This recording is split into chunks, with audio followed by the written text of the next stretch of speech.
Hello friends, आज़ाद education में आप सभी का स्वागत है।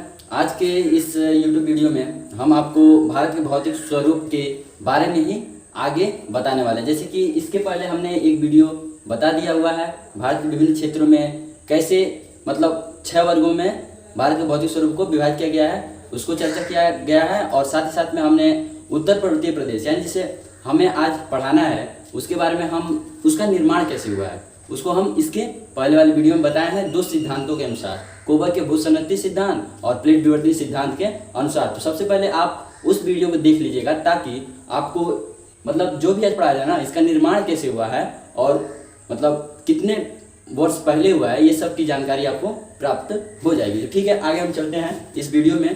तो भारत के हिमालय के संरचनात्मक समांतर भाग पर हिमालय को मुख्य 4 वर्गों में विभाजित किया गया है, जैसे ट्रांस हिमालय, महान हिमालय या महान हिमालय या बृहद हिमालय, दूसरा मध्य हिमालय, तीसरा शिवालिक हिमालय। तो सबसे पहले हम पढ़ेंगे ट्रांस हिमालय के बारे में। तो हेडिंग आप डाल दीजिए ट्रांस हिमालय, ठीक है। और जो आपको लगे कि नोट करना चाहिए उसको आप नोट करते जाइएगा। ट्रांस हिमालय महान हिमालय का उत्तरीय भाग है, ठीक है। समझो कि यह महान हिमालय है ना, तो इसके ऊपर ट्रांस हिमालय विस्तृत है जो कि अवसादी शैलों से निर्मित है, ठीक है। और इसमें टर्शियरी युग यानी कि तृतीयक युग से लेकर के कैम्ब्रियन युग तक की शैलें पाई जाती हैं। यहीं से सतलज, सिंधु, ब्रह्मपुत्र, सांगपो जैसी पूर्ववर्ती नदियों का उद्गम स्थान है, ठीक है। तो ट्रांस हिमालय महान हिमालय से हिंज लाइन या इंडो सांपो साचर जोन यानी कि ITS जेड के द्वारा पृथक होती है, ठीक है। अब ट्रांस हिमालय के अंतर्गत कई प्रकार की श्रेणियां हैं, जैसे पहला काराकोरम, दूसरा लद्दाख, तीसरा जास्कर। और यही तिब्बत में भी ट्रांस हिमालय का विस्तार है जिसे वहां पर कैलाश पर्वत के रूप में देखा जाता है, ठीक है। अब आगे हम जाएं तो आप देख सकते हैं काराकोरम में भारत की सर्वाधिक ऊंची चोटी, ठीक है। भारत एकदम उत्तरी क्षेत्र पर काराकोरम पाई जाती है। भारत की सर्वाधिक ऊंची चोटी यानी K2, ठीक है, जिसे गार्डविन आस्टीन के नाम से जाना जाता है, जिसकी जो ऊंचाई मीटर में 8611 मीटर है। और गार्डविन आस्टीन को एक और नाम से जाना जाता है जिसका नाम गौरीनंदा पर्वत है, ठीक है।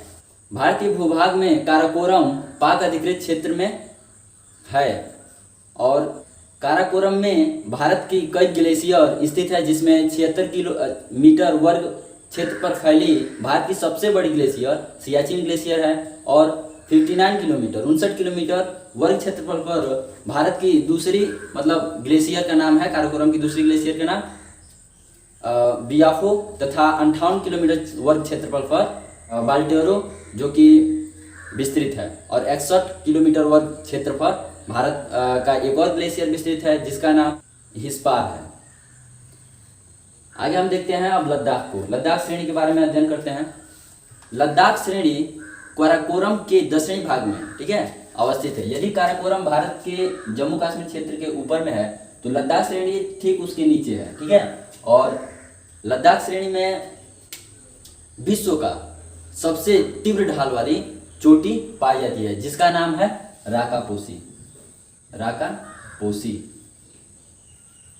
ठीक है। विश्व की सर्वाधिक तीव्र ढाल वाली चोटी कहाँ पाई जाती है? लद्दाख में, जिसका नाम राकापोसी है। आगे हम बढ़ते हैं। काराकोरम और लद्दाख के मध्य मतलब विभाजन का कार्य करने वाली नदी का नाम श्योक नदी है जो कि सिंधु नदी की सहायक नदी है। तीसरा श्रेणी आता है जास्कर श्रेणी। जास्कर श्रेणी लद्दाख के दक्षिण में स्थित है और जास्कर श्रेणी और लद्दाख के मध्य विभाजन का कार्य करने वाली नदी का नाम सिंधु नदी है, ठीक है, जो कि लद्दाख और जास्कर श्रेणी में के मध्य विभाजन का कार्य करे। और यही सिंधु नदी प्रभावित होते होते लद्दाख श्रेणी में जाती है और लद्दाख श्रेणी को बुंजी नामक स्थान पर काटती है। और बुंजी नामक स्थान पर काटती है तो वहां पर भारत का सबसे गहरा गार्ज का निर्माण होता है, ठीक है। भारत के सबसे बड़े गार्ज का निर्माण होता है बुंजी क्षेत्र, लद्दाख के बुंजी नामक स्थान पर, जो कि 5200 मीटर है, 5200 मीटर, ठीक है। सबसे गहरे घाट। और यदि आपसे पूछा जाए भारत के सबसे गहरे घाट का नाम का निर्माण किस नदी के द्वारा हुआ है, तो आप बता सकते हैं सिंधु नदी के द्वारा लद्दाख क्षेत्र के बुंजी नामक स्थान को काट कर सबसे गहरे घाट का निर्माण किया हुआ है। अब हम आगे ट्रांस हिमालय के बारे में, लद्दाख, जास्कर, काराकोरम, इन तीनों को देखा। इन तीनों से जो भी प्रश्न पूछे जाते हैं इसी के अंदर से संभवतः पूछे जाएं। ठीक है, अब हम आगे की ओर बढ़ते हैं और आगे की ओर हम देखेंगे बृहद हिमालय यानी कि महान हिमालय के बारे में चर्चा करेंगे। महान हिमालय के बारे में। महान हिमालय, यह हिमालय की सर्वाधिक सतत व ऊंची श्रृंखला है। इसमें मतलब 100 मीटर की औसत ऊंचाई वाले शिखर पाए जाते हैं। ठीक है, और इसके आगे आप नोट कर सकते हैं कि इसमें मतलब विश्व की भी और भारत की भी विश्व की सर्वाधिक ऊंचे चोटी शिखर इसी मतलब हिमालय में पाए जाते हैं। और महान हिमालय की चौड़ाई 120 किलोमीटर से 190 किलोमीटर के मध्य पाई।